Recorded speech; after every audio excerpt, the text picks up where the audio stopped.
Kennen here. Okay. Kennen into the Akali. Definitely an interesting matchup to play out. Kennen ranged in the early parts can be very annoying. It's very difficult for Akali to all in the Kennen because you can just ult and shut her down. And it does give for T1 a little bit more flexibility for engage opportunities in the later part of the game. What I'm most excited for is with these two drafts, I can't see a world in where he's going to spot, hey, okay, this is down. Keen, though, level 3, and he might be able to get a cheeky little dive off real quick here if they can land the stun. And there's the stun to flash in, and just like that, down you go, Keen. And so much for trying to pick for that top lane. Yeah, the early game's so rough for Akali. Is double knockoff. Oh, this is nice. Guma is getting ignited, but ooh, just barely not enough damage. Still a very aggressive. I really like this from Elm. Super smart and proactive. Yeah, he's going to find Owner. This was the expected result. The follow-up gank as Owner's going to kick Fade away as now Elm will be able to flash in, and finally looks like KWANGDONG FREECS get something on the map where they do set up for the second objective. All of this, yeah. And they're just going to get right on top of Hoyt here as he goes down. Now it's 5v4. And that might be the best thing for KWANGDONG. Maybe they'll leave. Oh, Guma unleashed it, actually, as he was backing away. And they're not leaving, Wolf, unfortunately, for our sakes. Teddy sticking around. Fate still looking to poke. They didn't use the Slicing Maelstrom, so you have to walk through this choke point now, and that's a no for me, dog. I'm going to say absolutely not. Don't think so. Thanks, Randy. That's going to be the Rift Herald going down.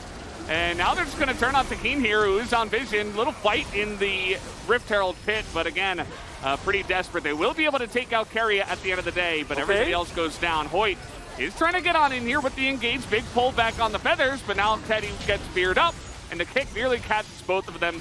Had Teddy not flashed, that would have been the case. As the chase still on, Owner jumping into 3, just going to be another massacre as T1 are taking him down one by one. The only wins, oh my god, Kuma almost gets him with a chomp. Doesn't matter, Zeus will get the kill in the end. The only win that KWANGDONG get in this fight is actually the early part of it. And Zeus ults, so, speaking of wrong side of the map. What happened here? Why is he there? Oh no. Keria with the assassination from range. Just Nautilus Keria things, I suppose. Meanwhile, Zeus is just pushing bottom for free. Keria, yeah, he's going to get another engage here onto Elam.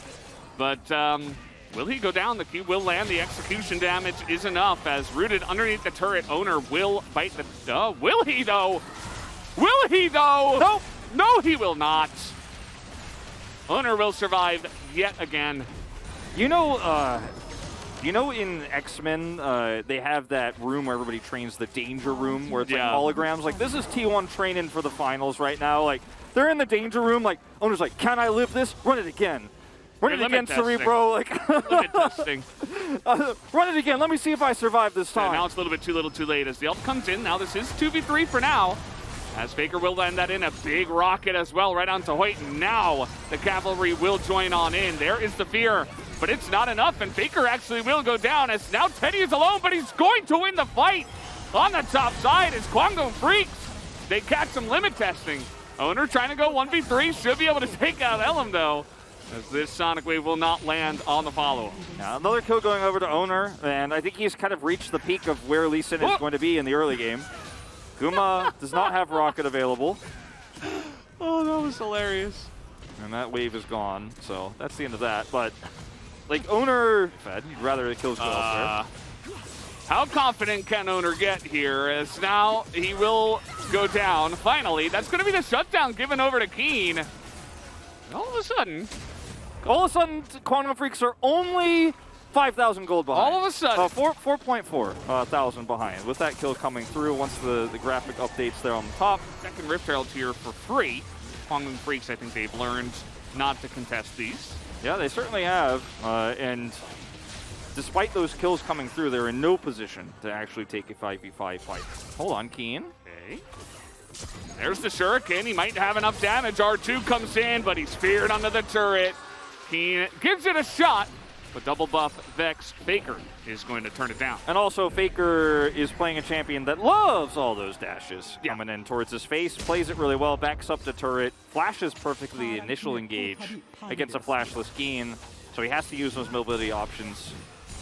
Fate, I think that second one missed, but this is going to be the chains landing, and a Q auto will be enough. Fate takes down a kill. This side of the map and allow Zeus to push that in. This time, Fate up on the top side taking a turret doesn't look... No, the FAKER went for the Shadow Flame, so it's going to be very impactful against that. As T1 do have control over this Drake. It's not Soul Point yet. It's in fact only the third Drake of the game. Squires does not catch him. Uh-oh. Owner is in a bit of trouble. This will be the burst onto him as he will get over the wall, but now he is chained, and here comes White, but goes extremely far into this one, and the blast plan is perfect. The stopwatch not really going to buy too much time, but Owner will just barely go down to the poke from Teddy and this lethality. Xayah, all that MR they're building, not going to help against him, as now Keen finds himself caught with the slicing Maelstrom. Going to help out in stopping this one. Keen trying to push them away, and Zeus will actually go down, meaning this Mountain Drake is going the way of KWANGDONG. So 2 for 2 Drake game. Really nice setup from Fate. Gets value out of his Banshee's Veil there just for a moment, and even though Owner had some heroics. Okay, a little bit of a follow-up here as Faker's going to call for the engage alongside of Keria. This is 3v5 right now. Keen extremely low, and the hook goes down onto him.